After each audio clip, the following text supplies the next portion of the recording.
Mlango wa nyumba yako unafunguka mbele na nyuma? Nilikuwa nauliza watu milango yao inafunguka mbele na nyuma au mlango wako unafunguka hapa? Ukiona kwenye nyumba yako mlango wako haufunguki hivi mbele na nyuma, haujajipata. Mama. Unabisha nini? Unabisha nini? Sasa usini mlango tu Shira. Sasa ukiona mtu unajenga nyumba afu mlango wake haufunguki mbele na nyuma, bado haujajipata. Mtoto anatoka saizi huyu hapa. Mke anatoka. Unatoka unatumia gari gani? Nipo kwa sababu yako, unatumia gari gani? Nipo kwa ajili yako, mtoto Kichaga, unatumia gari gani?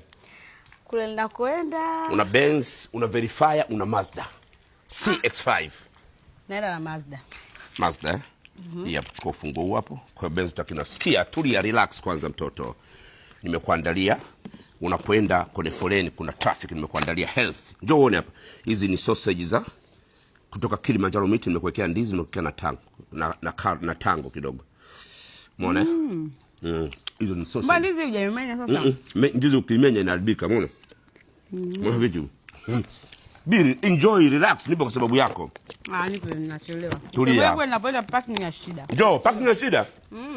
Park hata barabarani. Park hata barabarani. 1, 2, 3, 4, 5, 6, 7, 8, 9, 10. Hiyo ya parking. Thank you. Enjoy, tulia. Usiletee ujinga. Saa 11 uko hapa nyumbani.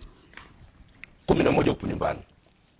Mimi ndo naruhusiwa kurudi saa 8, saa 9 usiku kwa sababu nafanya kazi za usiku. Na leo naenda kwa Harmonize. Tuna production tunafanya. Narudi saa 9. Wewe saa 11 uko nyumbani. Sawa. Saa ngapi? Saa 11. Jioni upo nyumbani. Mwanaume ndo anaruhusiwa kurudi usiku. Wewe ukiwa kama mwanaume, utakiwi kurudi mapema nyumbani. Utawakera wenzao wanaangalia tamthilia. Uongo kweli? Kweli. Uongo kweli? Kweli. Hawa wana tamthilia zao. Wana michezo yao wanafuatilia. Mwanaume unarudi vipi nyumbani mapema? Una changamoto. Saa 11 uko nyumbani unaangalia zako tamthilia, sawa?